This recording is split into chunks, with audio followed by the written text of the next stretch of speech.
Let's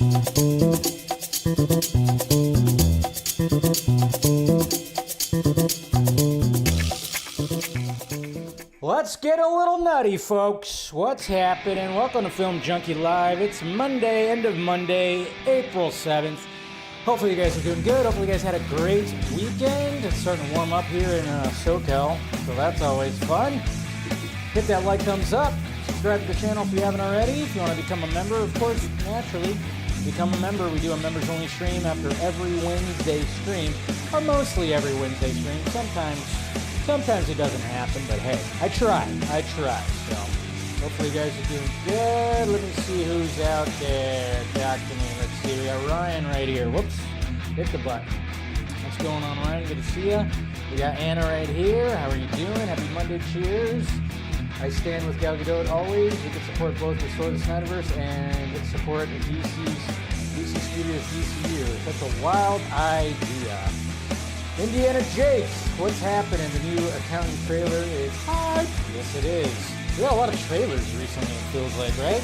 Feels like just like trailers galore, which, hey, I'm all for. We're going to talk about one of them, well, two of them technically, today. What's going on, Taladia Plays? How you doing? Hopefully you had a good weekend as well. So, let's see.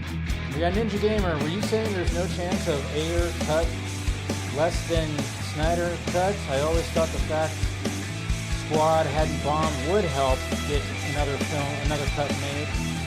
It's all profit then instead of sinking more money into a flop. I just think like it's not on the radar as much as the Snyder cut was, and a lot of things like aligned. Again, it's one of those things. We're going to talk about that. I'm going to talk about some of the Ayer cut stuff because David Ayer did talk about it. But I mean, my whole thing was, I'll talk about it then. But I didn't say that there's no chance, or just I don't know. Again, you always coming at me hot there, Ninja Gamer, when it comes to this stuff. But it's all good. What's going on, Mr. Fear Jason? What's happening? Shano, good evening. Minecraft movie Monday. You can see it today. That's cool. We got Hardboiled, Mr. Eric right here. The funny thing about Minecraft film success is it was the autonomy of nobody asked for this, and yet so far it's successful. Yeah, I cannot stand it when I see people like, who asked for this? Nobody asked for this. It's like, no, you didn't ask for this. You didn't want it. And I know you think the world revolves around what you want and think, but, people ask for things. Sometimes, maybe it's not a big, huge asking of things, but sometimes they make things and it ends up being successful. And you bring up a good point there, Eric, that there was a lot of people like, who asked for this Minecraft movie? And then all of a sudden, look at this, a bunch of Minecraft fans flocked to the movie theater so much that cops had to be like called and stuff like that. Did you see those videos? It got a little rowdy in some of those theaters where they were celebrating certain things, which I thought was fine because, like I said, there's a lot of Minecraft lore that was within that movie that a lot of Minecraft fans are going to know the names of. I didn't know shit because I have never played the game, but I can understand people getting excited for certain things. Obviously that shit happens always in these comic book movies, Star Wars movies, and everything. So we got Axel. What's happening? You watch The Animatrix and Wicked City. I don't think I've ever seen Wicked City. I've seen The Animatrix, though, of course, over the weekend, and I do have some tea to share with you. Real tea. Ooh. He's got tea. Let's see what else we got here. Indiana Jake, what's happening?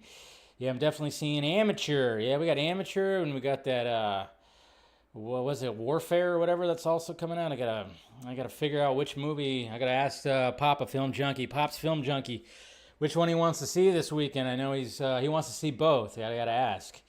Johnny Rampage, what's happening? Good to see you Legoing and enjoying my evening. Ready for some DC talk. Well, you came to the right place. Yep. One of my new shirts that I purchased recently. I purchased this shirt actually right before I moved, because I was like, you know what? I had another Punisher shirt, but I wanted like the more like, I don't know. That one wasn't as cool as this one. That's for damn sure. And I saw it, and it was on sale, and I said, hell yeah.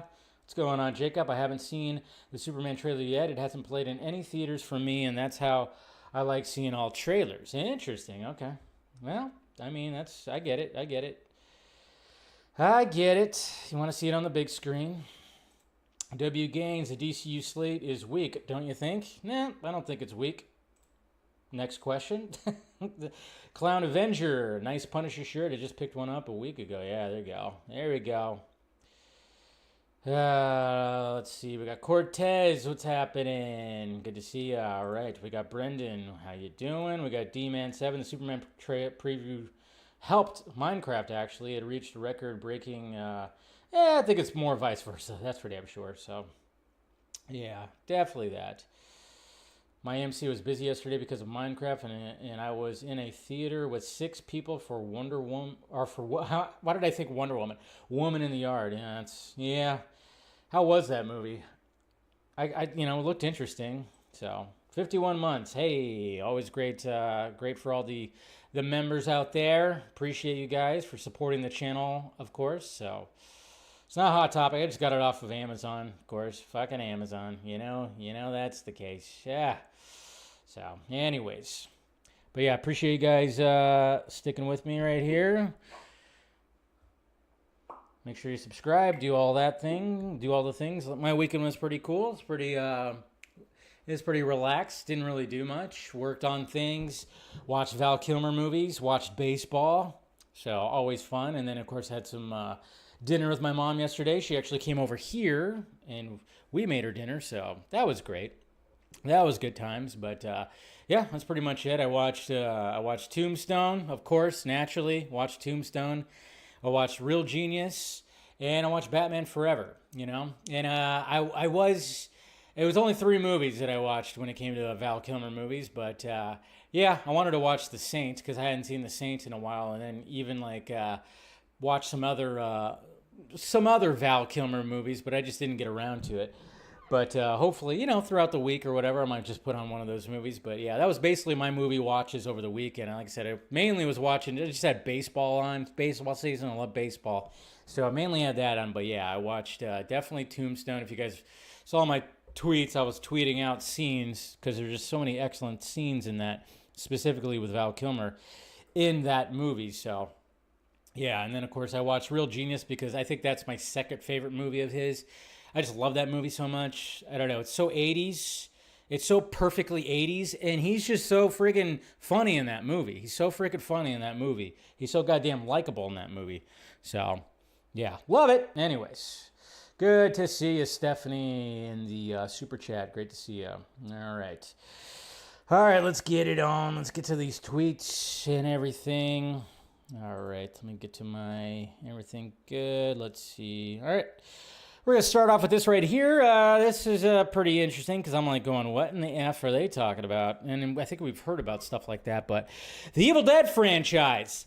Now, I've always said that the first Evil Dead that Sam Raimi made in 1977, 78 or whatever for $20,000, and it's very, very old school, very student film, and I think he nailed it. Yes, you could pick it apart. It's cheesy and some things maybe didn't work, but for the most part I think it did, and I think it really created an atmosphere, and it really set to come out right before the 80s, it really set the tone for horror movies in the 80s. And then of course he continued on with the trilogy, which of course the tone changed in the trilogy, but the Evil Dead still lives on in a lot of our hearts, and the remakes have been great as well. But yeah, we got this right here from Sam Raimi Updates.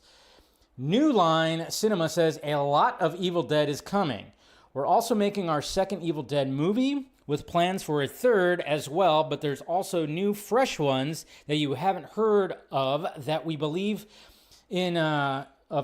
success will have multiple installments. So basically, if those movies, turn off the music. So basically, if those movies are successful, there'll be, some more installments when it comes to all this. I'm just kind of wondering, is Bruce Campbell ever going to come back as Ash? I mean, I know we had Ash vs. the Evil Dead, and that was essentially, follow-up for him. And then I made the joke of oh yeah, you could have Old Man Ash, which I guess you could say that was technically Old Man Ash when it came to Ash vs. the Evil Dead. But He's even older now. I don't know. You can make him more grittier, because that was still very much in the tone of slapsticky kind of stuff. Even though it wasn't as slapsticky, but I don't know. We'll see, man.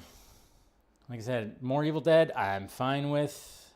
Of course, we had some trailers like Megan 2.0. Did you guys see the Megan 2.0 trailer? I'm not gonna play it because I remember when I played the freaking teaser for it, I got the copyright thing, but obviously.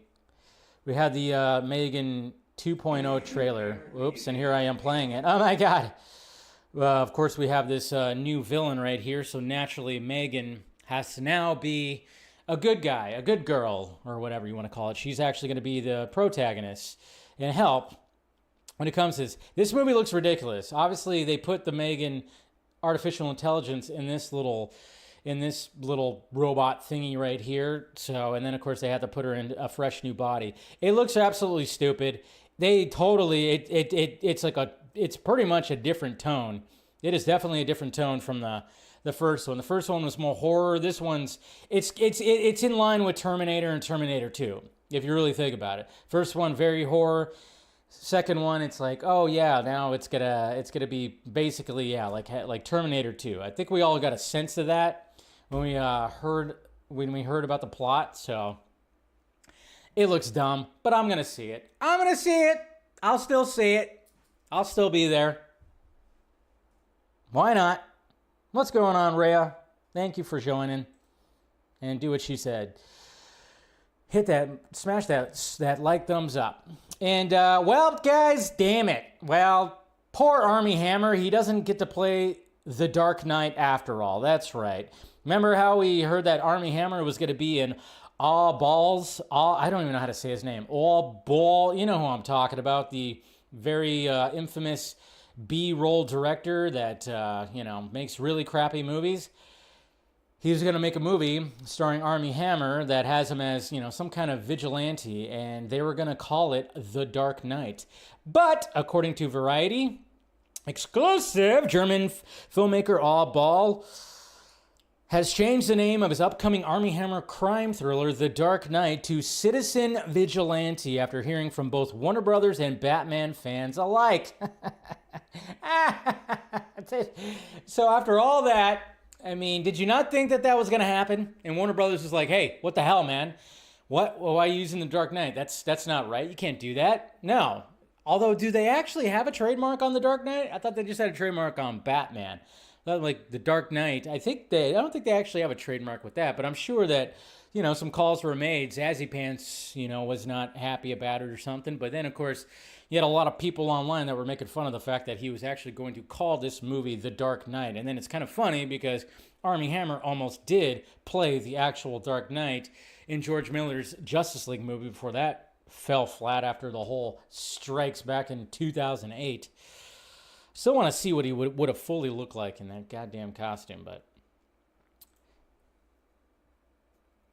And then we have this. Yeah. So we have this right here. So we got Kevin Bacon. Kevin Bacon has a new series that's on Amazon called The Bondsman, which looks pretty cool. It has to do with him like dying, and now it's got some parallels to some other things that have been out there, but essentially he's a demon hunter type of guy. And it looks like a good time. I do plan on watching it. Just for some reason, my weekends, I forget that there's shows now. I still haven't watched The Studio, and then we have The Bondsman. I want to watch that as well. So, I don't know. I got to catch up on these shows. Sometimes I just forget. But in an interview recently, he actually talked about Tremors. He talked about Tremors and revisiting Tremors, and this is what he had to say right here. Kevin Bacon on one character he would like to revisit. It would be Valentine McKee from Tremors.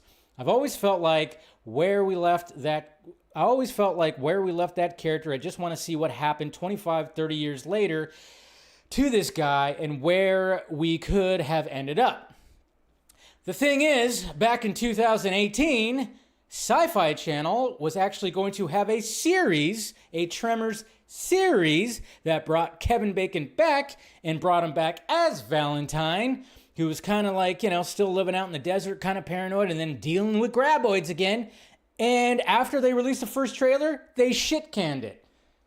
What the hell? Go look it up. It's on YouTube. Find it. I almost was going like, wait a minute. When I read that, I went, wait a minute. There's no Mandela effect. There better not be a Mandela effect. I was like, I could have swore that they were trying to attempt to bring Kevin Bacon back into the Tremors franchise. And then I looked it up, and sure enough, yeah, the trailer's there. It was 2018. I remember being excited when I saw that. I'm like, oh my God, they're bringing Kevin Bacon back, and they're going to have a Tremors series? Heck yeah.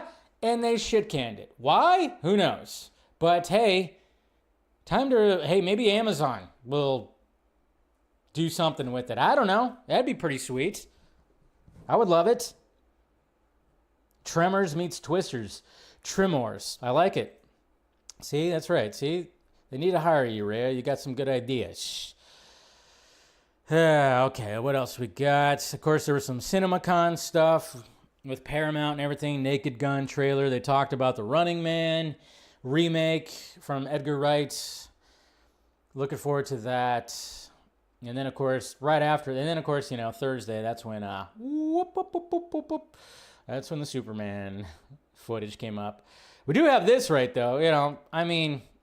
When it comes to, when Disney had when they had their CinemaCon panel, they did show their little slate right here for 2025, which some of this, I don't even know what the hell it is, but there's one in particular where I'm going, ooh, and they apparently showed footage. But yeah, Thunderbolts, Fantastic Four, Zootopia 2, Avatar, Fire and Ash, The Amateur, Lilo and Stitch, Elio, Freakier Friday, Tron, Ares, Deliver Me from Nowhere, The Roses, Ella McKay, and Predator Badlands. That's the one. I'm excited for that. I'm excited for Fantastic Four, Avatar. I like the first Zootopia. I'm looking forward to Tron. Lilo and Stitch, I didn't even watch the original or stuff like that, but that's their little slate right there that they showed at the beginning of their thing. So that's pretty cool. Ooh, I'm gonna pop that in for DC news. Forgot about that one. Ooh. Anyways, yeah. So we had some of that stuff, and of course they showed Avatar: Fire and Ash footage. They showed footage, and this is what the movie podcast actually put in bullet points. Footage shown off in 3D with 48 frames. Hot air balloon looking ships fly over water. CGI is the most impressive we've seen. We've seen, of course. And then the Natari notices attack and Jake rallies troops. Volcano shown. An unknown figure walks along it. Natari injured. So, and then of course sizzle reel footage. Quaritch menacing as hell. New Fire faction characters are very scary and antagonist. So that's a little bullet points when it comes to the Avatar footage shown. And then of course they talk about Fantastic Four, and we talked about it on the Vodka stream, where of course Sue Storm is going to be prego. So right before the movie starts, some action happened. A little romance, a little. I hope hopefully she wasn't invisible during that whole. Anyways, and then did he impregnate her from the other room? Okay, all right. There's so many jokes you can have for Fantastic Four. Just Reed Richards and Sue Storm having, yeah. Anyways, okay. So, and then of course, which was really cool when it came to CinemaCon, is Tom Cruise came out on stage and he wanted to give a moment of silence to his friend and colleague Val Kilmer, and that's a shot of him doing that right there. Really awesome that he did that, of course. And yeah, so really good on Tom Cruise for giving that moment of silence. Really gotta like that. So really gotta love it. Anyways, oh geez, I love it when all the dudes out there get all geez. Okay, I'm sorry. Is my mom here? Is Mama Film Junkie here? She might be. But anyways, and then of course there was some Sinners reactions came out. Sinners, which I'm very much looking forward to. We got a couple of Sinners things. Like we have Sinners as a melting pot of various things, with foundation being blues, vampires, and supernatural folklore. Filmed by it, strong characters that remind me of people I know. See it in IMAX. Can't imagine seeing it in any other way.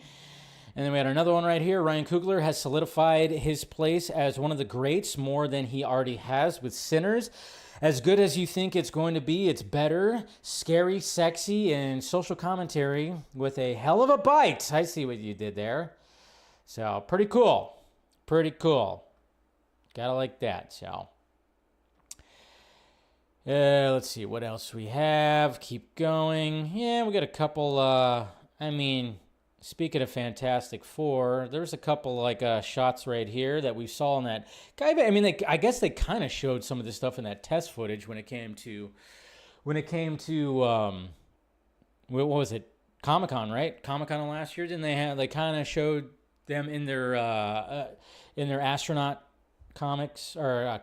costumes. And, of course, it's going to heavily be, of course, the fact that there's that 60s space race that was happening. But obviously you can see reading what's his name right there. And then, of course, you have the brother and sister, Johnny and Sue, in their costumes right there. So Empire Magazine was releasing all kinds of things this weekend, the big issue and everything. And then, of course, well, can't forget about this, too. We had this cool little Fantastic Four poster right here that, I like it. It's simple, it's retro, and yeah, I just like the simplicity of it. Yes, I know, Eric, I just didn't think about it right now. Thank you. It left my mind. Ben, yes, what's his name? And then it hit me after. Thank you. Jeez, you guys.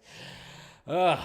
I swear, it's like, you guys do this. Anyways, and then speaking of Paramount, now, I think we can all agree with this when it comes to Paramount. And when it comes to a lot of what was said at CinemaCon is the fact that the way that movie theaters are operating and how long movies are out there. And there's these bullet points right here. And this is from Paramount. This is a list of bullet points that they said during their panel that they want to see happens now. I mean, obviously, COVID had a lot of things to do when it comes to how movie theaters are and everything. And, of course, things are expensive. But they said this right here. Oops. I already had it up. Sorry. I already had it up. So we have limited trailers, no ads, matinee pricing until 6 p.m., discounted tickets on multiple weekdays. So that's pretty cool.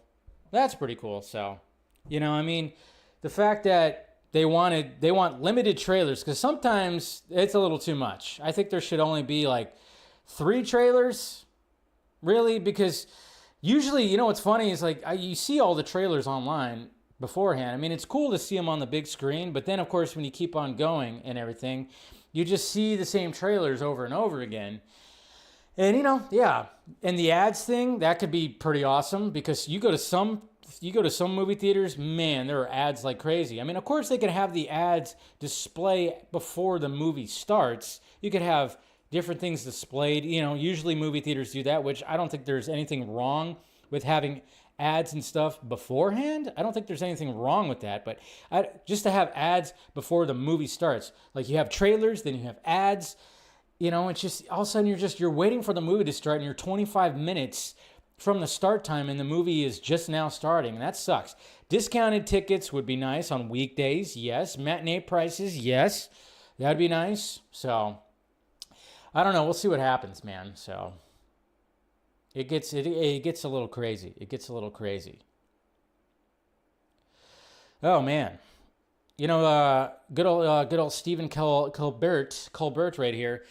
He wanted to he was bringing up something, because, obviously with all the discourse and everything that's out there, with all the stuff that's out there and everything like that. So he quote tweeted this.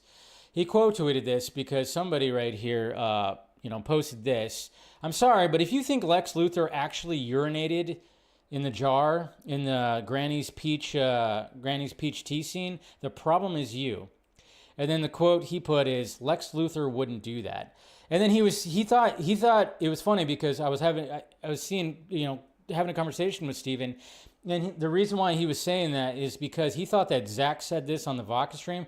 Turns out it was actually when I had the Snyder boys, Damian Patrick, DJ, and of course Brian right here, two VFX supervisors, you guys know, and they actually talked about the Lex Luthor thing. This was a fun stream. Scott and Steven were a part of it too, but he posted the clip right here, and it was good times talking to these gentlemen. It was on a Sunday morning, and pretty good stuff. I'd like to know each of your opinions on, is that Lex Luthor's urine, and did he personally put it in the jar? Well, you'd have to ask Snyder, I guess. My opinion is that he absolutely did. Yes. Yeah. Like I have no actual idea, but I would agree with Damon. Like that character of Lex in that movie, like 100%, my opinion is he would do that. Yeah. I think our That's conclusion interesting was you that said he it that would way, let Brian, someone else because you're saying Lex peed in there. I actually think Jesse peed in there. Ooh, that's a much better question. So I need He's to. very, you know, Is that really Jesse a Eisenberg's character? piss? So yeah. Yeah. What about you, Patrick? You agree? Yeah, totally. No, it was actually Patrick who. I don't remember filling up a little jar of yellow liquid, so it's got to be the way. I mean, I never saw props with that jar. It came from somewhere mysterious. Oh man. Well said. Well said.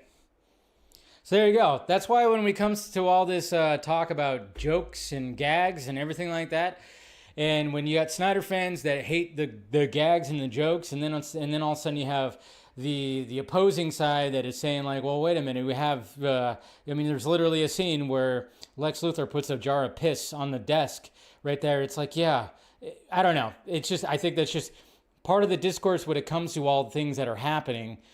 When it comes to Gunn fans and Snyder fans, it's like, hey, you can have gags. There can be some weird, interesting little things in there. I mean, obviously Snyder does it in a different way than James Gunn. It's almost like they're two different people and have two different styles of things, but it's fun. It's fun, but that was a fun little, that was definitely a fun little conversation that we had right there, so gotta love it. Anyways, all right. What else we got? But yeah, of course, my mentions were full of people, obviously my mentions were on Twitter were just full of people arguing about CGI dogs and robots. And sunlight, of course. But then don't be stupid. Don't be stupid. Don't be stupid, people. Just don't be stupid. Don't be stupid.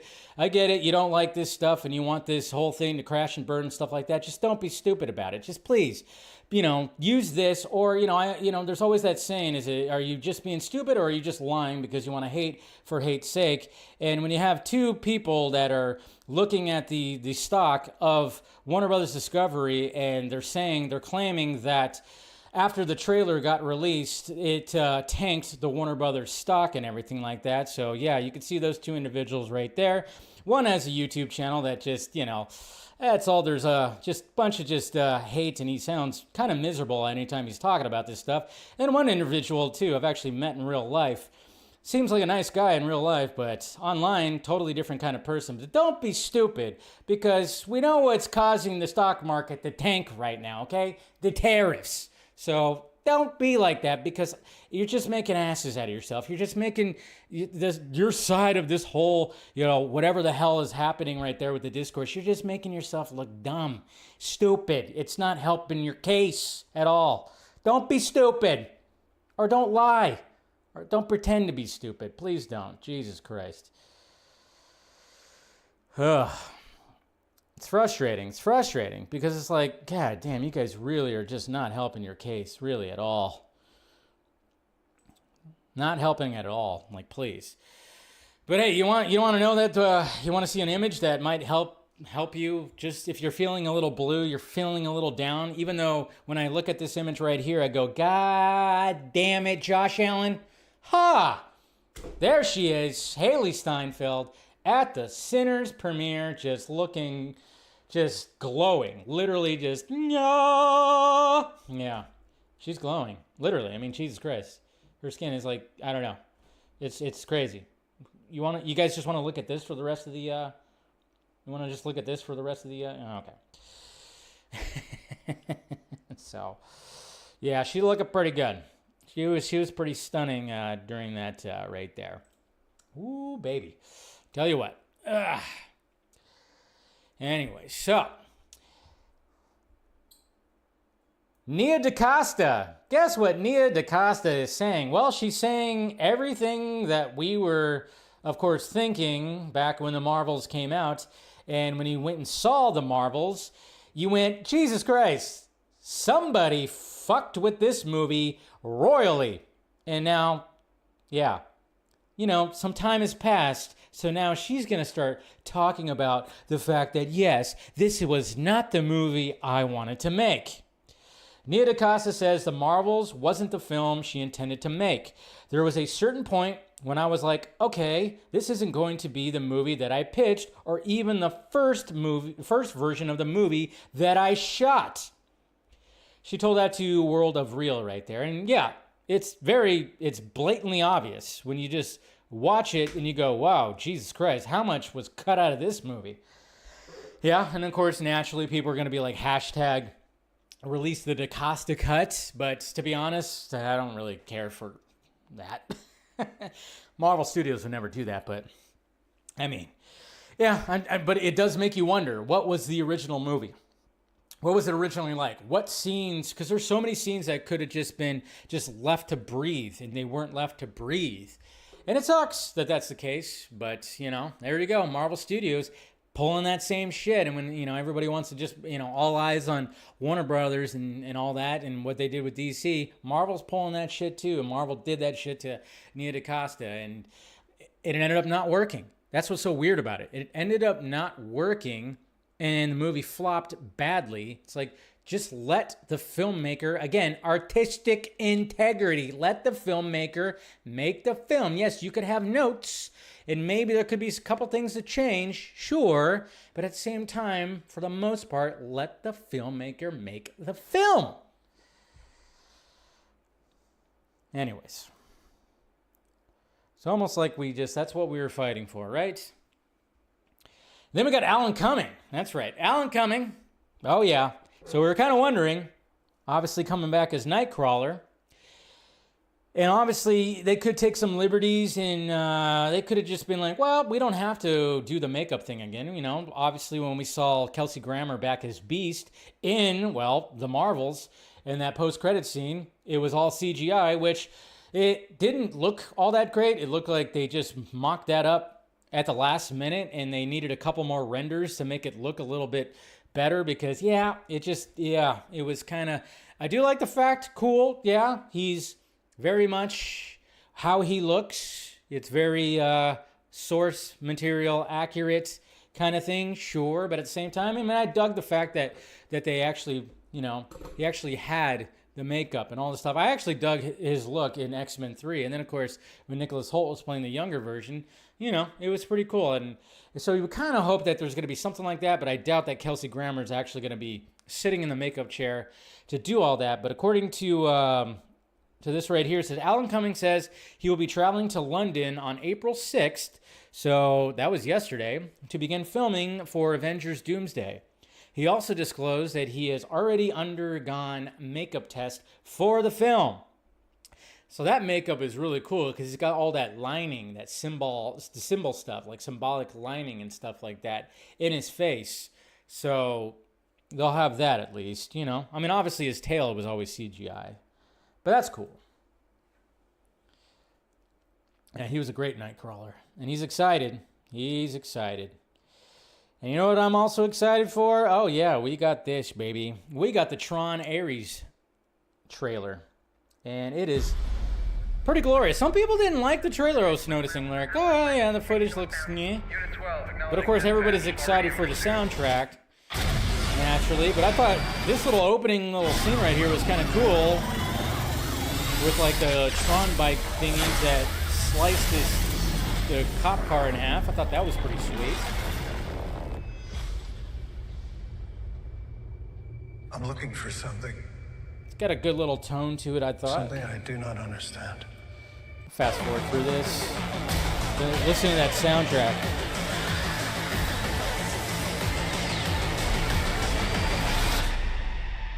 Ready?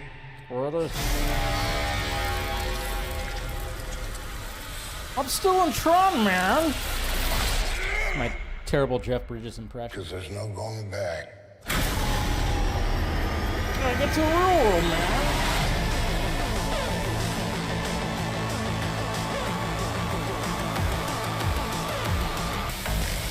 Yeah, there you go. That's what we want to see. Can you release a song, please?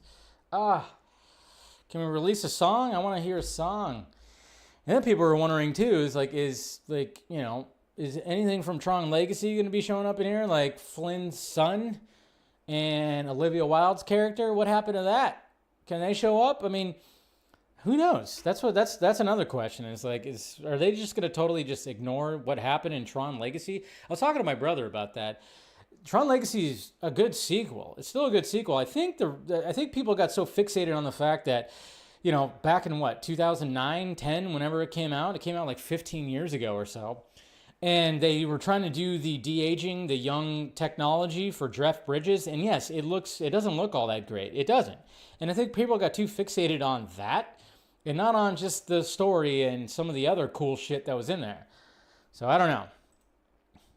And then naturally we got the trailer, right? Or not the trailer, but the poster. No going back. No going back. I'm trying to do a freaking Jeff Bridges. I can't do a good Jeff Bridges impression. Come on.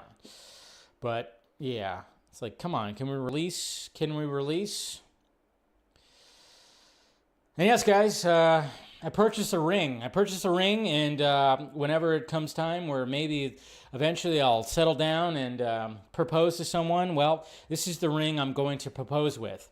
That's right, guys. I'm going to give a lantern ring to whoever. I'll get down on one knee. I'm going to recite the oath and then place it on her ring finger. That's what I'm going to do. No, I did not purchase that. And that would be pretty crazy if that was the case. But no, that was just something that was floating around over the weekend. Apparently GameStop's going to be selling those exclusive. That's Guy Gardner's ring, by the way. They're going to be selling those exclusively. I'm not sure when. I'm not sure the price or anything like that. But it was kind of funny because I tweeted that out. And people were like, do you have a link? You're lucky you bought that? Holy shit. I'm like, I didn't really buy that. No, I didn't purchase that, Well, it depends on how much it actually is, But I did, however, order a birthday cake. That's right. I did order a birthday cake because I'm thinking this year, I pre-ordered because my birthday's not for another few months. But I pre-ordered a birthday cake and I thought, why not have a Spider-Man birthday cake? And I thought maybe this would be a pretty good Spider-Man cake. I don't know. What do you guys think? Do you think that's a pretty good Spider-Man birthday cake? I don't know. Maybe too much frosting? I don't know. It seems like the, Spider-Man guy looks pretty cool, and it almost looks like a hat, but, it might be too much webbing on it. What do you think? Too much? That might be a little too much. I don't know. Maybe people might get the wrong idea that, it's vanilla frosting. I don't know. Should they not have that? Jokes. All kinds of jokes. Jokes. Gotta love the jokes. Gotta love the jokes.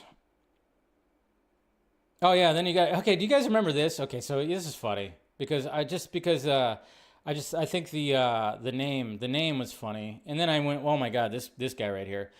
So there's this again, sometimes I can't help it but be like, what the F? What the F when it comes to some of these guys right here, but there's somebody that goes by Zod's Broken Neck. And I remember when that whole thing came about, it was Chris Stuckman who wrote like a brief little thing after Man of Steel came out. And he basically said there's a line in his little script that he put. It said, tell that to Zod's Broken Neck. But there's this person right here who's a big-time Zack Snyder fan. And he posted this right here, and this was kind of funny. Just a reminder. I think he meant reminder, but, this guy's not too intelligent. If you all went to boycott Snow White because Zionism, boycott Superman 2 because there are Zionists in the cast. Obviously talking about Skylar right there. And then, of course, he's referring to Snow White because that's the main reason why Snow White crashed and burned at the box office, because of Gal Gadot. This individual right here is a diehard Snyderverse fan. Do you guys see how ridiculously stupid that sounds? You go onto his profile. He's constantly talking about 3 DC Snyder movies, 2 of them which have who in it? Gal Gadot. What? So wait a minute. wait a minute. You hate her now and you're like, boycott her. But yet you can't stop talking about 2 of the movies that she's in. Third one she's in a lot. So do you just fast forward her scenes, or because you hate her that much? I mean, I don't get it. Jesus Christ. It just doesn't even make sense. It doesn't even make sense. It just doesn't even make sense. Yeah. Do you fast forward too when you're watching that, Axel? I know you hate Gal Gadot too now. Do you also fast forward? Let me know. I'm kind of curious about that. And then, guys, quick. I need a concentrated ray of sunlight now. I need like some kind of device to stick out my window and repair something, because my God, guys, this happened, and oh my God, I just need a concentrated dose of sunlight for my McFarlane Superman. Look what happened. Jeez. Yep, he used to be right there. And sadly, I was, I don't know, I bumped something, was doing something, and he fell down, and his arm popped out of the socket. So, yeah, damn it. So I know there's ways to pop it back in. Scott gave me like an idea of like how to pop it in, stuff like that. But that actually happened like a few days ago. And it was just kind of funny because, you know, when I posted that, you know, it got some traction. And it was funny because, you know, people who were really very much looking forward to Superman thought I was, you know, taking a jab at the whole discourse when it came to that. And then there's people that thought I broke it on purpose for the bit. I don't know. It was just kind of funny seeing the reaction. I'm like, no, it was an accident. And then I just thought, oh, I'll just make a joke out of it because everybody's talking about the whole sunlight thing, you know. So I made a joke out of it. I was like, geez. But apparently, yeah, there can be a way to pop that thing back in. I just haven't done it yet.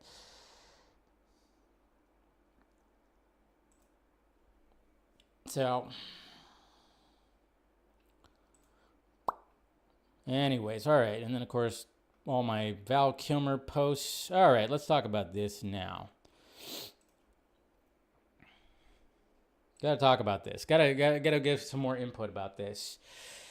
So last week, when basically it was fully confirmed that Zack is going to be directing that UFC movie, we got information. It's finally fully confirmed. Articles came out, everything. Quotes, Zack posted the article. We know the title of the movie. We know the plot of the movie, Brawler, UFC's backing it and everything like that. And I mentioned last week that, wow, you know what? This movie could very much be Zack Snyder's biggest movie he's ever made. This movie could be absolutely huge because UFC is so big. It's so out there. It's worldwide. It very much could be his biggest movie. Forget all the DC stuff. Forget everything that came before. This could be his biggest movie. And there could be a lot of pressure, obviously, when it comes to this movie, sure. But obviously, he's going to be, I don't think he's going to have free range to do whatever he wants to do with the movie. And we're going to get some great visuals. And hopefully it turns out, you know, absolutely fantastic. But very much could be that. So, Zack, obviously, we had UFC Apex over the weekend. And he posted this picture right here. Awesome to be at the UFC Apex last night. And then hashtag UFC, hashtag Brawler. And there he is with Dana White. Have you looked at the responses? Well, yeah. There's, of course, going to be some pushback. Very much. And then I went, oh, man. This is, oh no, this is that. Because, you know, some things in the past have happened with Dana White. People don't like Dana White. Dana White is a Trump supporter as well. There's a lot of things when it comes to Dana White, and a lot of people were commenting about. And then I started seeing people who are, of course, very excited Gunn fans who are now naturally going, oh, they're going to use this as part of their arsenal. I'm like, oh, they found their pedio tweets. So now, because, you know, I still see them all the time in my mentions where these diehard Snyder fans like to post the screenshots of the James Gunn tweets. Now we're going to have the Gunn people posting about, oh, he's working with a wife beater. Oh, he's working with a trafficker sympathizer, whatever the hell, because there was a picture of Dana White with Andrew Tate at one point too. And I went, oh man, I didn't even think about that. Did not even think about that. And I went, well, that's going to be something. That's going to be something when it comes to this whole discourse. It's going to get aggressively worse now, because now this is now ammo for that side. And I went, well, I mean, you knew something was going to happen like that, which is like ridiculous. But at the same time, I mean, how many times do I see people like those guys, do that, so yeah. But at the same time, yeah, well, you said, Axel, but people don't actually care about the James Gunn stuff, yet they use it on that too. You gotta look at it from both sides. Because that's what's just gonna happen. People don't actually care about those tweets. People don't actually care about this too, but they're gonna use it as ammo. Okay, it's pretty much how it is. So that's gonna be a thing that's gonna be adding to the discourse right here. I mean, I'm sure Zack fully knows that there was going to be some of that right there. I don't think he cares. And, when all that stuff got cleared up, just like all the other stuff got cleared up, it's all been, people are just going to hold on to it no matter what. How they feel, whatever, it's just going to be the case. But overall, though, I mean, let's face it, this movie's still going to be huge. It doesn't matter. I mean, Zack knows he's all about, I just want to make the best movie possible. He loves the UFC. He loves combat sports. He's going to give us something pretty magical. And yeah, it's going to be huge. It could essentially be, like I said, his biggest movie. It could, you never know. This movie could cross $1 billion. There's a possibility of that, right? Gunn and Snyder were basically making out in the IG. What? Jesus. 2 wrongs don't make it right. Exactly. So I'll support Zack and watch the movie, but not entirely thrilled about it. See? Well, that's a good way to put it right there, Stephanie. That's a good way to put it right there. You don't have to like it. I get it, but at the same time, it's like, hey, this is Zack. This is somebody that we know he's a great soul, nicest guy in the world. I've always said that. And yeah, but at the same time, just expect you're going to get that pushback. That's going to be part of the arsenal now when it comes to that, which is, it's absolutely ridiculous. Just like when I get tired of seeing, when I get these morons in my mentions sending me screenshots of tweets from 12 years ago that, it's just, you get that kind of stuff too. So it's just naturally that's just what's going to happen. And so here we are, God. And it's like, hey, what you gonna do? Fandom will be fandom. Fandom will be fandom. Let's see what else we got. I don't need that. Let's see. I think that might be it. Oh yeah, I thought this was cool.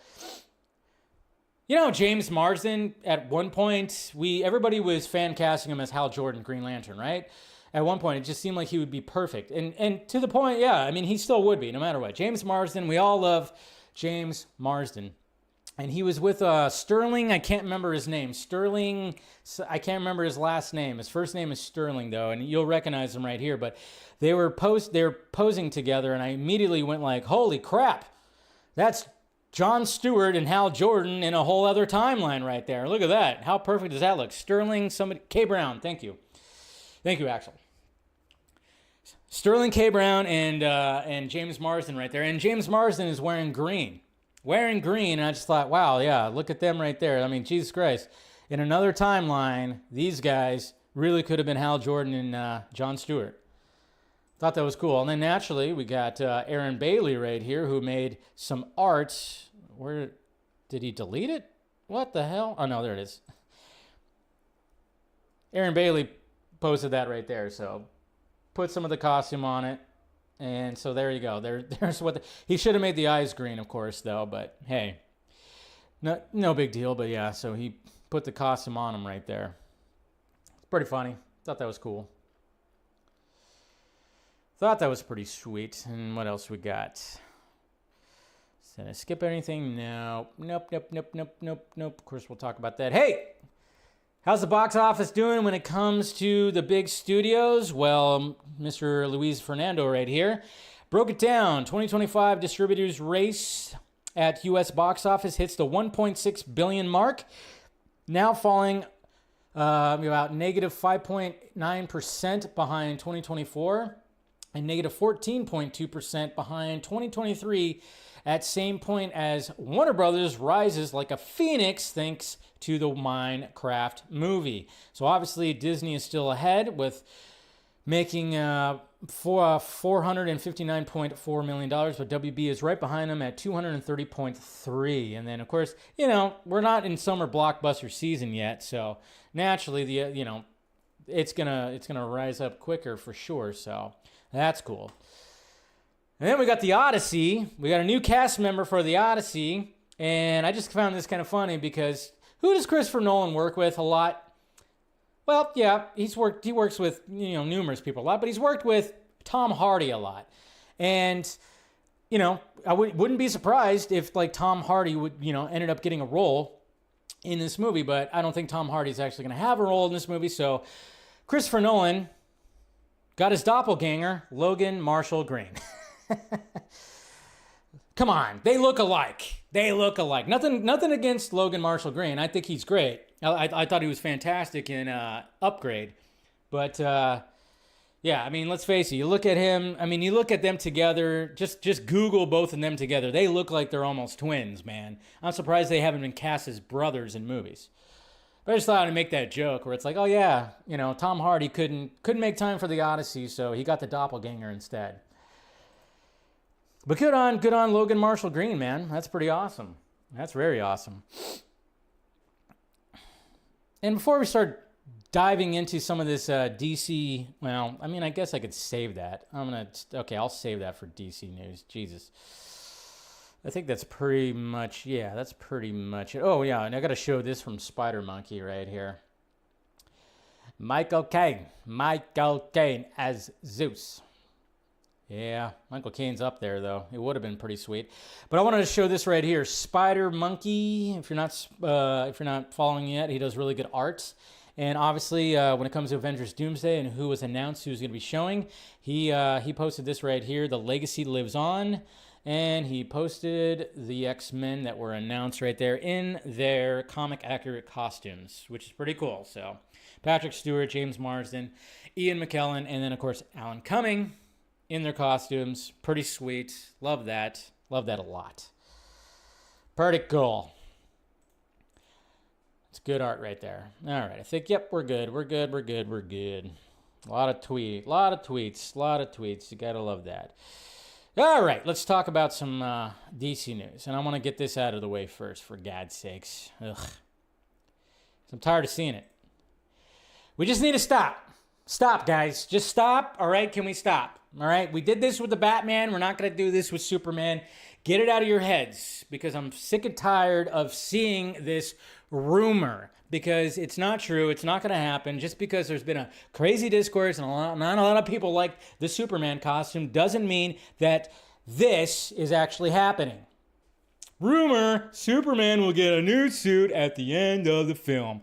Then, of course, they have this mocked-up version that doesn't have the lines and the emblems bigger and blah, blah, blah, blah, blah, blah, blah.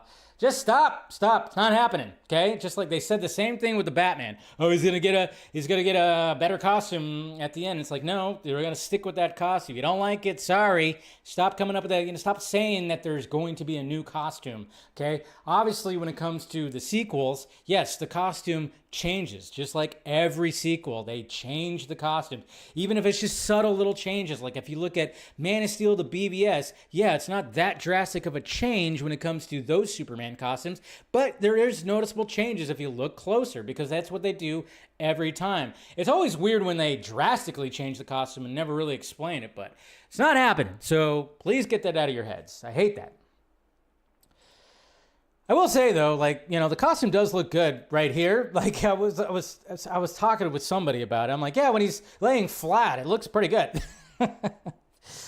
Doesn't, again, the costume has grown on me, but when he was like lying flat, when they were, even lifting him up, I'm like, oh yeah, see, there's no like, the costume actually doesn't look baggy. Look at that. What? All right. And then we had this right here. So obviously there was like a sizzle reel when it came to HBO Max and shows that were coming, and a lot of people are going like, hey, look at this. We got Peacemaker footage. Check it out. What? We got Peacemaker footage. Part of this. And I'm just kind of going like, all right. That's cool. That's cool. You're a superhero now. Oh, there she is, going to be in a badass. All right. So, yep, sure. Green screen, sure, whatever. But I like that right there, and then jumping in right there. I'm like, all right. You're a superhero now. And then, what's her name? Harcourt being a badass in a bar, kicking some ass. Well, there you go. So, Peacemaker footage. I know there's a lot of people out there that are waiting for Peacemaker footage, right? I don't know. I'm looking forward to it. Like I said, the first season surprised me. I mean, partially too that they actually showed. There's actually this that got released today as well. I'm talking about It, Welcome to Derry. So there was that too. So that's pretty cool. All right, now let's get to some nitty-gritty stuff. Let's see. All right, when is the Superman trailer going to be coming out? So obviously with the whole clip. The Superman clip that was put out there, and that was big. It blew up the internet, trended, still being talked about. Again, it's like a never-ending discourse when it comes to Superman, and you know, the arguments are just getting tiresome now because it's just people just want a certain style of Superman. They just want one version of Superman. They don't like any other versions, and then they try to prove that it shouldn't be like that. It shouldn't be like that. I don't know. It gets tiresome, but you know. When the new trailer comes out, guess what? It's going to be a whole new discourse, naturally, because full trailer, there's going to be all kinds of things for people to complain about. And James Gunn put this right here. Somebody asked, so excited for this movie. Brings me to tears every time I see this trailer. And James Gunn said, thank you so much. Though I don't consider it a trailer, obviously talking about the clip, more of a sneak peek, I guess. That's what they titled it there, Jimmy Guns. I'm actually just finishing up the next trailer for you all now. And oh boy, I am excited for you to see it. What's happening on the 18th of this month? It is Superman Day. So naturally, that's when it's going to happen. So there you go. That'll be another day of crazy discourses.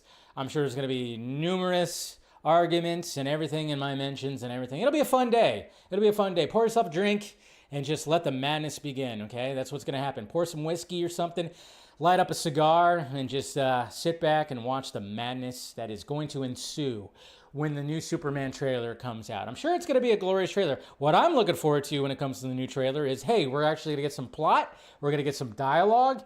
We're going to get a little sense of, some of the humor. We're going to get a sense of some of the drama and more shots, more visual effects, more of the action, and very much looking forward to that. So can't wait for that day. Easter Friday. Is that what it is? Easter Friday? Yep. And then we got some of these right here. These were posted recently. Little like Superman possibly being on little promo things on shirts or whatnot right here. These are pretty cool. A lot of Fortress of Solitude stuff. Metropolis, Daily Planet. Pretty sweet. Little decals right there. I like that. And let's see. We also got, let me find it here because I saw, we got some Rachel Brosnahan, because obviously Rachel Brosnahan is talking about The Amateur. She's going to be in The Amateur that's coming out this weekend. She's starring in that, or co-starring. She's not the main star. She's the wife of Rami Malek, who actually, spoiler alert, in the trailer, she does get off, and that's the reason why he's going crazy. But Rachel Brosnahan was talking to Collider, and of course, when you're promoting another movie, you got to talk about the big movie that you're going to be in this weekend, especially when you're playing a character like Lois Lane. Question for you. My number one film of the year is Superman, and cannot wait. And one of the reasons I'm so excited is that every first film recently has been about like setting up things. And what's unique about Superman is that you're joining in the middle of everything. Yeah. Like the movie opens and you're like it's been going on for a while. This is just the beginning. Yeah. So can you sort of talk about that aspect of the film and what you're excited for people to see? Well, now I feel like I can say a little bit more because James really busted it wide open at CinemaCon. David and I had been trying not to say so many things for weeks leading up, and James just laid it all out. Yeah, I also love that this is not an origin story. We've seen the origin story done so well a number of different times, but we come into a world that already exists. Lois and Clark are working at the Daily Planet. Monsters exist in Metropolis. Lex Luthor has Luthor Corps. And we drop in at this point in their relationship that I've never seen before, which is that they've been together for about 3 months, and they're 3 months asking some questions about the future of their relationship. They're not sure if this is something that was just a really great fling or something that could be forever. And they have really opposite worldviews, and they bump up against each other that way. They bump up against each other? It was a really fun way into a familiar story. Get your head out of the gutters. My first day of shooting was actually this 10-page long scene with David that we auditioned with. And so we shot it for 2 days. And to be able to do that just sort of laid this foundation for us and these characters that we got to carry through the rest of the film. But James has such a clear vision for this, and we all just fell into his very capable hands. Ooh, I am very curious about that 10-minute scene, that when they're just going back and forth talking about the relationship and everything. That I'm very curious about that, especially since that was actually the scene that they auditioned with, and then the fact that it's actually in the film. That is very interesting, and I'm like going, okay, I'm actually kind of looking forward to that film because I like those little moments, especially when it comes to these movies. I mean, when you talk about, like, my favorite scene in David Ayer's Suicide Squad, of course, it's still Studio Squad. Yes, I get it. But at the same time, I really love that scene in the bar where all the characters are just kind of going like, let's just fucking do this thing. Fuck this. And, you know, I love those kind of scenes where you just kind of have characters sitting down with each other, especially these characters who've been following forever. We know these characters, different iterations, especially when we read them on the page. It's kind of cool to see him in live action kind of just do something like that. So it's going to be interesting. But yes, the biggest thing is, I mean, obviously we already knew about that, but, you know, just for her to verify again that, yes, it's not an origin story, which, you know, it doesn't need to have an origin story, which is good. A lived-in world with monsters, with other heroes. That's what it's all about. So that's good. So you got to love that. So Clois 2025, the new Clois. And then, speaking of David Ayer, let's talk about some David Ayer right here. Let's see.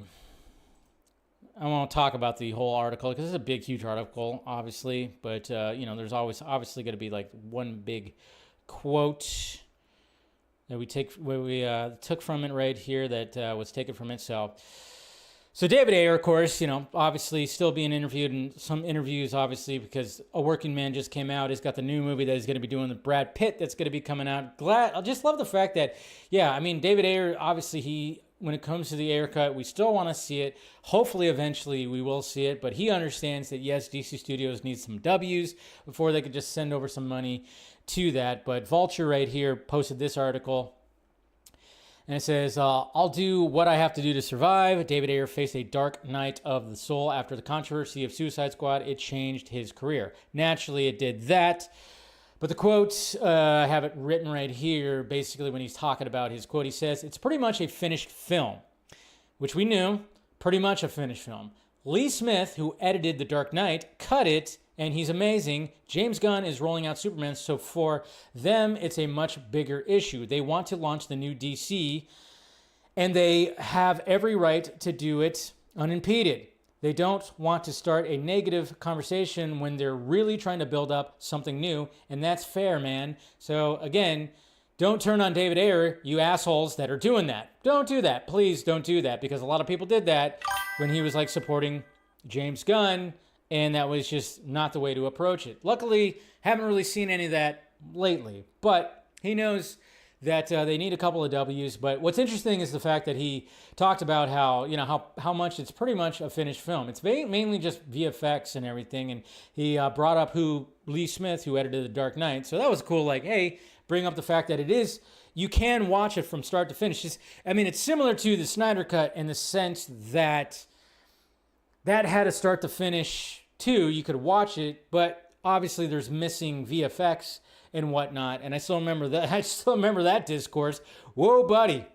I remember those days when I said, yeah, well, it's finished, but not finished. Yeah, you could watch it from start to finish, like the runtime, but you're going to have gaps in the VFX and blah, blah, blah. And I'm like, it's about 70% done. Oh, man. Remember, if you guys remember those days where there were some people that were not happy when I said that. And then it ended up being true. And did they say, oh, I'm sorry, you were right, Dave? No, of course they didn't. They just blocked me and still talk shit. It's okay. It's fine. It's fine. It's just, I still go, but what still kind of irks me and it still kind of sucks when I read David Ayer and what he says right there and how, like, you know, when you read the article and, you know, it's always going to be there no matter what. I mean, I love the fact that David Ayer is getting consistent work. He's proving himself time and time again to be a, renowned filmmaker who's actually putting his name and his stamp on his films, working with Jason Statham. And I have a feeling like this new Brad Pitt movie is going to be something pretty awesome as well. The fact that he keeps consistently, working and building up his filmography, building up his resume, it's great. But I still want him to get his film out. It just sucks that while everything was happening with the Snyder Cut and Zack was pitching that, and I've said it time and time again, I just wish that it could have been a joint effort, and that $70 million that Zack got to finish the Snyder Cut and add some more scenes, he could have just here's $4 million to send down to, and they released it all in a package. I think there was a big missed opportunity right there, and I think it was a kind of a misstep on Zack's part. I am perfectly okay of saying that. I think there should have been a little bit of a joint effort right there, because he probably knew that David Ayer also got screwed. Not as bad as Zack did, but, I think it was a slight little misstep, and where it could have been like, oh, wait, yeah, I'll give you here's about $4 or $5 million to finish yours. It'll be okay. So I just wish that was the case. I don't think Bright 2 is actually going to be happening.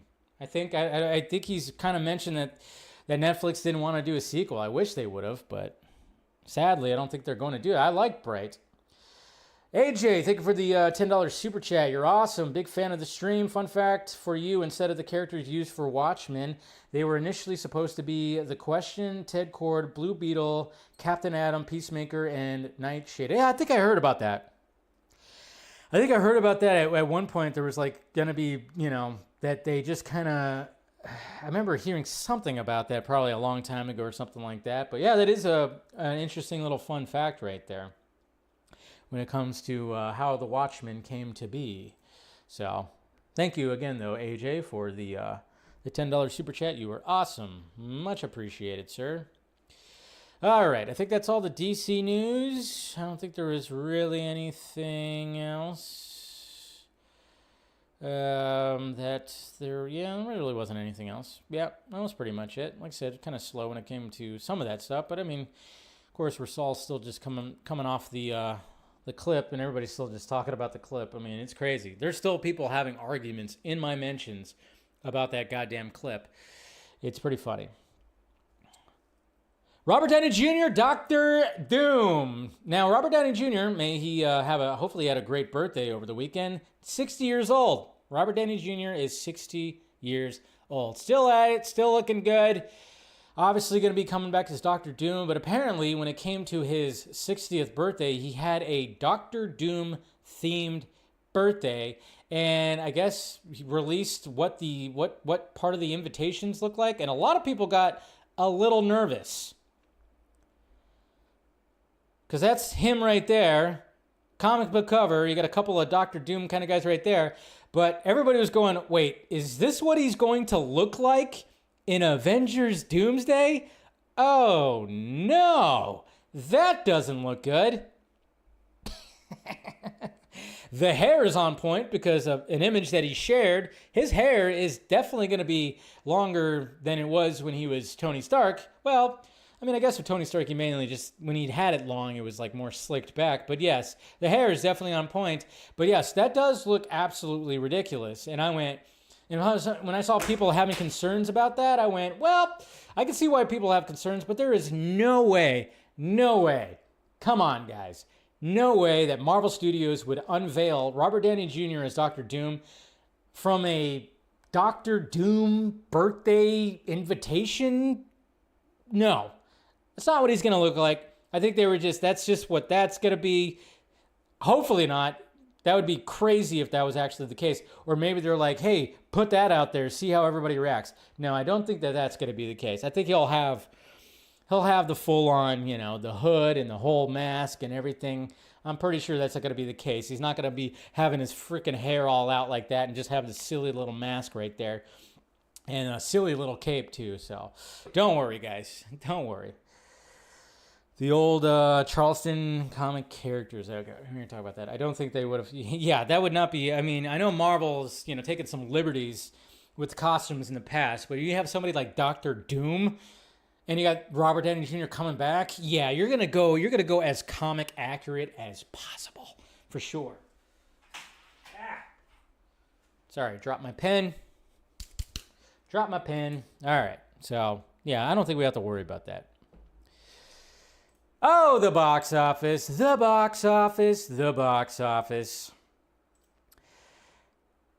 obviously, I didn't talk about it in the main DC news, but I wanted to talk about the box office, of course, because who would have thunk it, guys? Who would have thunk it? Back when we saw that first trailer for a Minecraft movie, I mean, when I saw it, I commented about it and went, wow, this looks terrible. It does.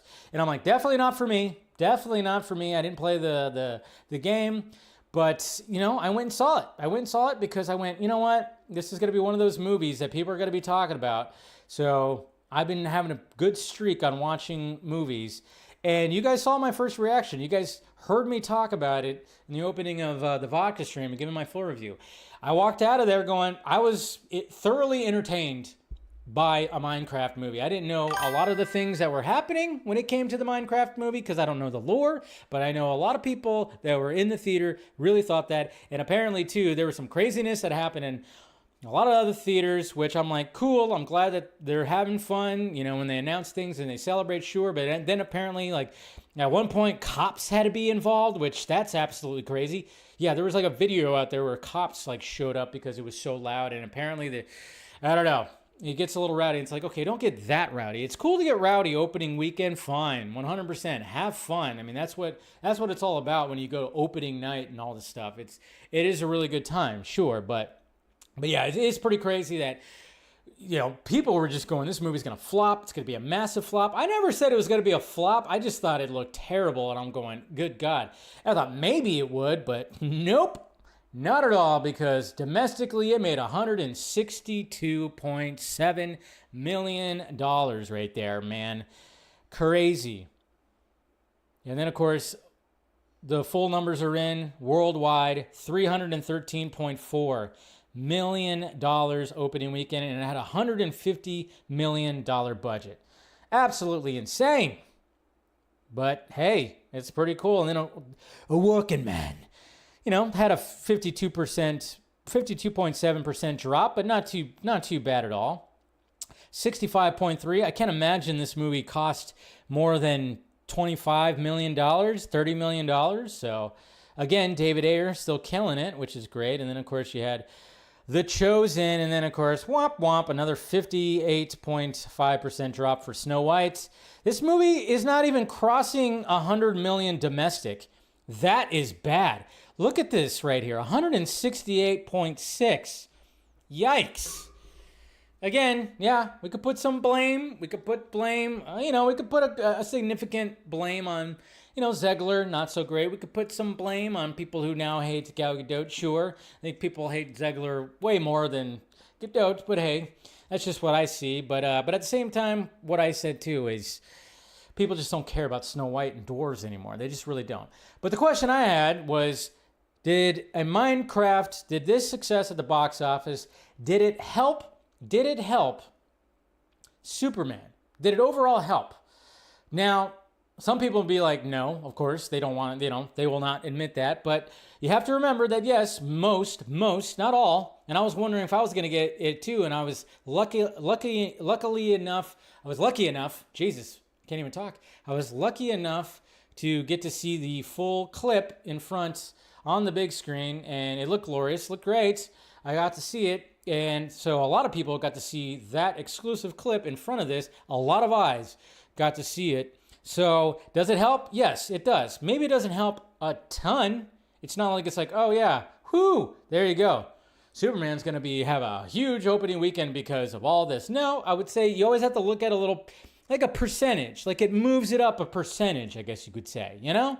That's all I'm kind of getting at. I'm like, yeah, it does help because now more people saw it. More people saw, oh, there's Krypto to Superdog. Oh my God, that's pretty cool. And maybe if they like what they saw, hey, guess what? That's good because, again, there's a lot of doubters out there and a lot of people laughing. They're like, oh my God, they're putting this clip in front of a Minecraft movie? That's so stupid. Warner Brothers is an idiot. Oh my God, they're doing the same thing over and over again. It's like, nope, this was actually a smart one, guys. You're going to have to eat the crow on this because, well, a lot of people saw the movie. And this movie is already going to start making a profit soon. A Minecraft movie, which is crazy.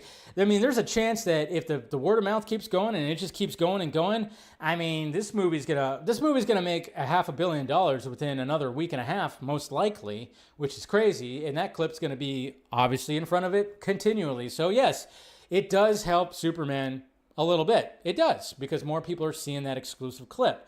It's not going to just overall and like just make like a big, all of a sudden pre-sales that people are just, but at the same time, the fact that that clip was trending on social media for a couple of days and then you have it in front of like a big, huge movie, the biggest now, the start of the blockbuster season, biggest movie of the year. And everybody's just, even people that don't like it, I've seen so many reviews just like mine where like, yeah, the movie was dumb. It wasn't for me, but it was fun and people were having fun. And that's what I just love about it. I just love the fact that people are having fun at the movie theaters, And I hope that they could do that with, more of these movies that are going to be coming out, like Superman, like Jurassic World, like Fantastic Four. I don't know. It's just, I like having fun at the movies. I don't know about you guys. It's great. So, hey, we got a super chat. Tony Chappie, D9, Neil Blomkamp fan. Tony Movie, what's happening? Dave explained. If people are made, Dave, explain if people are mad, I think you meant, at Blake Lively for taking over and it ends with us with Justin Bardoni, then they should get mad at Edward Norton for taking over American History X, making a different ending that, yeah, I know, I think I know what you're talking about. I know what you're talking about. I get what you're saying. It's a whole different thing because, there wasn't allegations. It's all about the allegations. I mean, I know what you're talking about because I remember seeing like a video where they talked about that too, where the director of American History X, he wanted Edward Norton's character after his brother gets killed. He wanted the character to be looking in the mirror shirtless because he would still have the swastika on his chest and him to look at it and then give like a little smile, like, after being rehabilitated and not being that supremacist piece of shit anymore, that he was actually going to revert back to it. And Edward Norton didn't want that. And Edward Norton's kind of known for kind of being like that too, where he wants to change things, wants to do things. There's a reason why he didn't come back to play Bruce Banner in the MCU. But yeah, it's a different kind of thing because there was no allegations. And, that's the big thing about that. I don't think you have to be upset about that part, because that kind of stuff happens a lot. But it's just the fact that they were trying to make Baldoni be like this, this piece of shit. And I think that's what mainly people are mad about. When it comes to just changing and working, and because ultimately it did work, right? The movie was a huge success. So, yeah, it's just a different kind of situation. All right. Last thing we're going to talk about right here. Dun, dun, dun, dun, dun, dun, dun, dun, dun. We got our new Mission Impossible trailer. That's right, guys. Did you guys see it? Let's go through this a little bit because you guys know this movie is my most hyped movie. This is my most anticipated movie of 2025. Mission Impossible: Final Reckoning. We got the new trailer, which of course was shown at Comic-Con. And it looks absolutely insane. And I mean, it's the legacy of this series that has been around since, 96? It's almost been 30 goddamn years. That is insane. 30 years. I've seen all of them except for the first one in the movie theater. I did not see the first Mission Impossible in the movie theater. Sadly, I did not. I don't know why I didn't. But when it came out on video, I wore out that VHS. You know what a VHS is, kids? Yes, look it up if you don't know. But this looks absolutely insane. Of course, starting off with This can't all him be true. just hanging on to that shit. Every word. Kittredge, and then of course, what's her name? Yeah, just totally blank on that. She's returning. CIA Black Vault break-in. Am I reading this? See, they're recapping. The Kremlin bombing. So we had the first Mission Impossible, and then of course they're talking about Ghost Protocol right here, and they mentioned that that whole thing went haywire because they were trying to kill Ethan Hunt, and I'm willing to bet, just from other scenes I've seen, they're going to be talking about not just what he did in the first movie and what he did in Protocol. They're going to be talking about what he did in each one of the movies, which is pretty cool. The Kremlin bombing. In fairness, the bomb was actually meant to kill him. He gassed a security briefing. Of course, that was the last movie.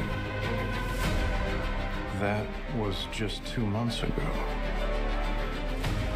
This explains the handcuffs. It's still not clear why he's here. If we want to bring the world back from the brink, we have to deal with him. Should he choose to accept? Gotta love that. Choose to accept. Smart people on every side are close to panicking. What exactly is Hey, Severance. Anyone? All right. your plan? So this is interesting right here. That's crazy shit. Okay, so interesting right here. So you Mission Impossible fans. This is interesting because obviously we know that they're dealing with like some kind of AI. So Ethan like locks himself into this like AI thing. And then the next shot, and we see that, which is very interesting. This shot right here, it's so quick. Damn, I can't even freaking get to it. I can't even get to it. Hold on. It's so quick. See that? It's the rabbit's foot from the third freaking... There we go. Jesus Christ. That's how quick it was. It was like less than a second. That's the rabbit's foot from the third Mission Impossible movie. That's the canister that he stole right there. So that's kind of interesting because we really didn't really know fully what the hell that was. So, but yeah, and then it's just, there's so many different... It's like, what the hell is happening? And look at, what the hell? What? She's gonna die? What the No. We just were starting to crush on her from the last one, and they just throw this right there? What? And then more things. Who knows? It could be a nightmare. It might just be a nightmare. Yeah, it might just be like a nightmare thing. Who knows? Jeez. There's like all these little scenes right here where you're just like little shots. There he is. So you actually do see William Donlow. Yeah. So William Donlow does make an appearance. He does come back. Crazy. See, this shot right here is from the opening of Mission Impossible 3. Right there. That's from Mission Impossible 3. So maybe it's just stuff that's unlocked into his brain. I don't know. It's interesting. Your team has been betrayed, Ethan.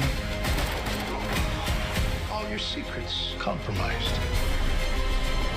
Bum, bum, bum. Everything you There's are. the knife. Everything you've done has come to this. You gave him an aircraft carrier? Look at that. What the hell? I mean, how did he really just do? Is that real? I mean, did he really just leap out like that? I mean, what? I don't know. I'm kind of going. I mean, I think the whole stunt, it is real. I just don't know if the setting is real. Like he really leaped out of somewhere and jumped into some water. I'm just wondering if the setting is real, like the background is real.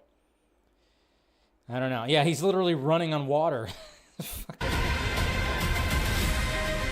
Our lives are the sum of our choices. If this was your calling, your destiny, I have no regrets. Neither should you.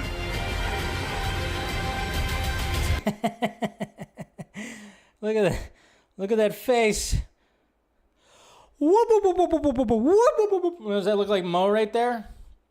Or Guy Gardner? Yeah, I posted an image. I'm like, man, these Mission Impossible disguises are getting goddamn ridiculous. They're going a little too far. Going a little too far. Either that or he's trying to play an Asian man. Anyways, I'm canceled. I need you to trust me. One more time. One last time.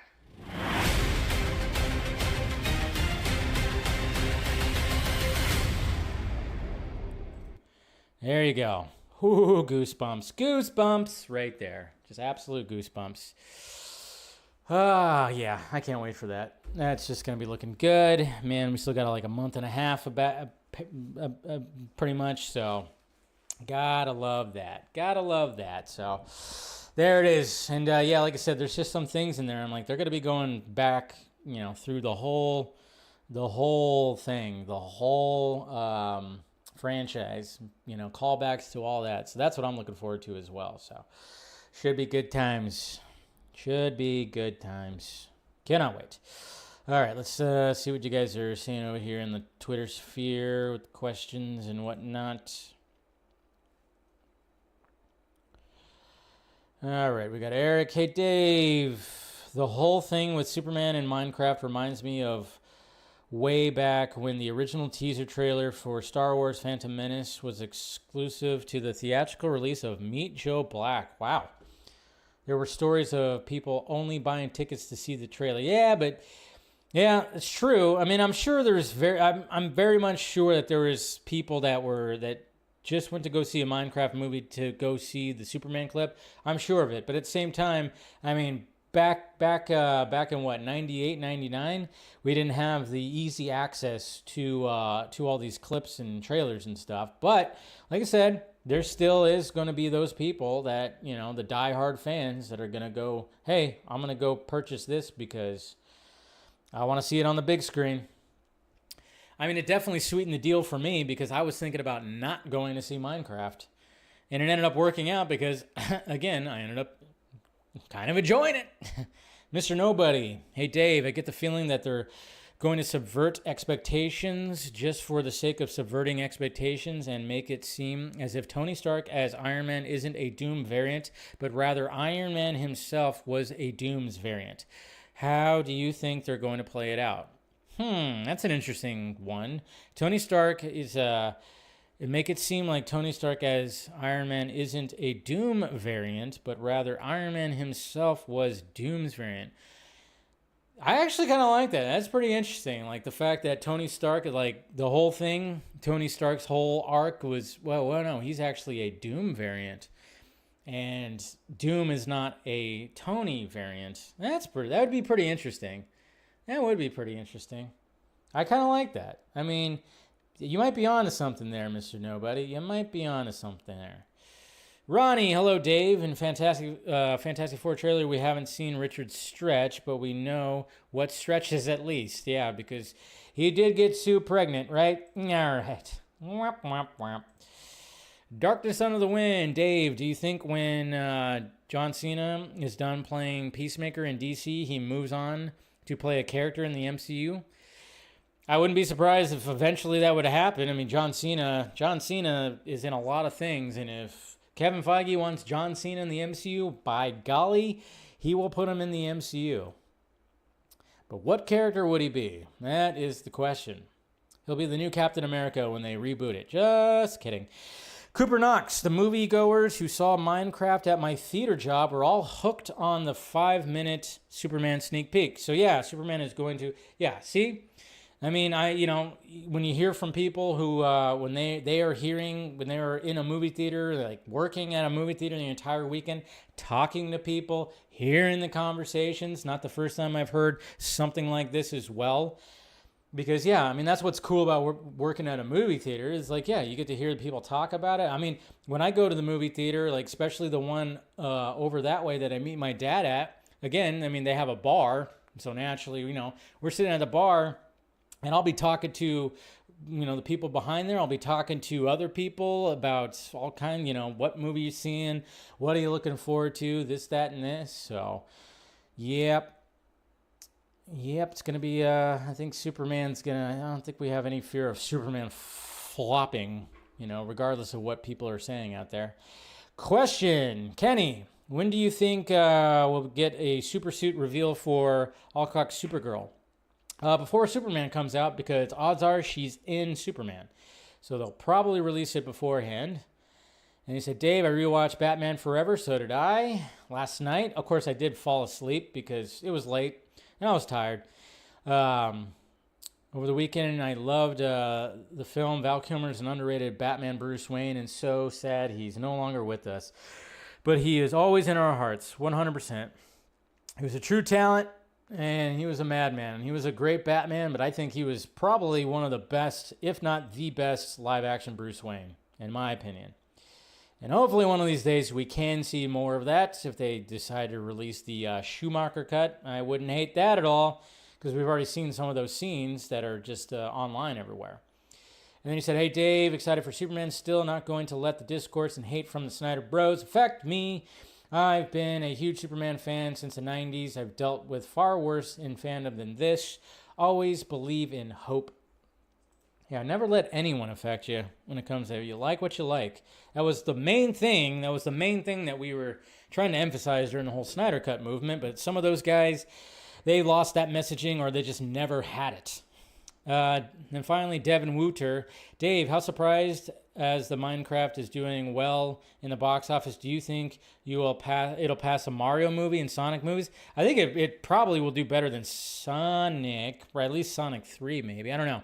I think it's going to do better than that. Mario, I don't know. There's a chance it could reach $1 billion. And can you tell me what's wrong with Tyrone Magnus? Like, you really hate that Superman clip? Like, it's annoying. Oh, yeah, I had somebody in my mentions tell me that, I think I talked about it on the Vodka stream. He said that Tyrone Magnus is the only one who has the balls to say what he really thinks, as if he was basically saying that I'm lying to myself, or lying because I don't want negativity to be thrown on me, even though it's like, well, dude, there's literally been dudes that have done live streams about me breaking down all the things I've said, and they've done that numerous times, and there's a big chunk of the Snyder, not a big chunk, it's a small chunk, it's just a loud chunk of the Snyder community that hates me. So, but yeah, he was basically saying that Tyrone Magnus has the only balls. I'm like, well, no, I just enjoy things.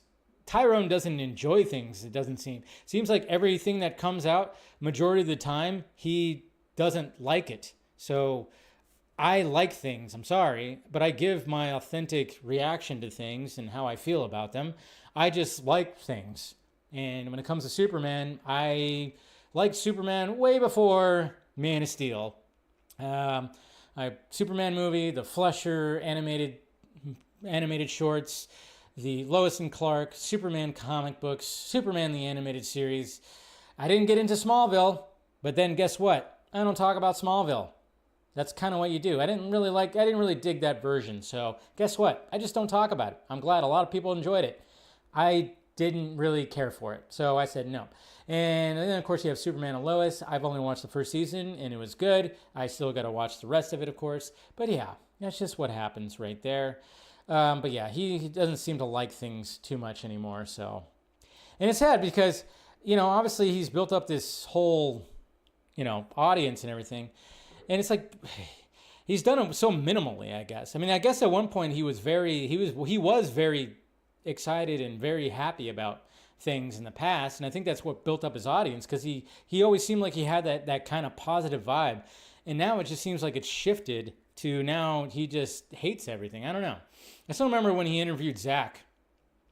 He interviewed Zack during the Snyder Cut stuff. He interviewed Zack, and first off, it's like, dude, you're going to be using StreamYard. Pay for the premium StreamYard. You have the money. Pay for the premium StreamYard. He didn't pay for this. He didn't want to fork over money to pay for the premium StreamYard, because I saw the little thing in the corner that said powered by StreamYard. You only get rid of that if you pay for the premium. And I'm like, dude, just, you're interviewing Zack Snyder. do yourself a favor, up the quality, because his videos, they're not really quality. It's just him and at his like dining room table and just looking at a laptop. But hey, whatever's not broke, don't fix it. But then he decides to ask Zack about a stupid fucking fake article that was easily debunked, that was from the Cultured Nerd. Remember those fucks? Remember those guys? Yeah, remember the Cultured Nerd? And how there was like there's a little bit of war between us and between them and the 40 Club, me, Steven, Garza, Everts. Yeah. Remember how we were trying to call them out on all their bullshit because we knew that they were straight up playing the Snyder movement, the Snyder Cut movement, and the Snyder fandom, and people were flocking to him because they knew exactly what to say to get fans excited, and it was ridiculous. And Tyrone doesn't do his own due diligence and research and ask. I can't even remember what it was. I just remember I went, you gotta be fucking kidding. I remember just being so frustrated. I can't remember exactly what it was. I blocked it out of my brain. And then I remember just being in group chats and we were like, can you believe he asked him that question? Yeah, it was already been debunked. It was already debunked. Debunked. I mean, that's where I lost respect, man. I lost respect. I was like, dude, I was like, yeah, I lost respect right there. But hey, power to him. Again, you build up your audience, you do what you got to do. I'm not going to say stop it or I'm not going to wage war. Hey, I respect the guy for sure. I was just, just giving you some information of where I was coming from when it came to all this. So that's just him. Let him do whatever he wants. It's fine. I think he's blocked me on Twitter. Did he block me on Twitter? I think he might have. Let me see. I think he blocked me on Twitter. I'm looking. Okay, let's see. Tyrone, I think he did. Where's his name? I'm trying to find his name. Yeah, right there. Duh. Did he block me on Twitter? He did. Da-da-da-da! See? Fuck him. There you go. I'm not even sure why, because I've never really spoken about him or anything like that. But I was like, wait a minute, I think he did block me on Twitter. I don't even know why, but fuck him. That's a good way to end the show right there, huh? So funny. But I do wonder, what did it? What did it? Anyways, guys, appreciate you spending some time with me. Always great. Hit that like, thumbs up, do all the things. Subscribe to the channel, become a member if you want to support the channel right there. Like I said, every Wednesday we do a members only stream. We got the Patreon too. I'll be doing a post-show. I'll be posting a post-show video on there. Maybe talk about some things that I have planned and whatnot. But yeah, so look forward to that if you're part of the Patreon. And you guys have a good rest of your night. Have a good Tuesday, and I'll see you right back here on Wednesday. All right, guys, love ya. Talk to you later.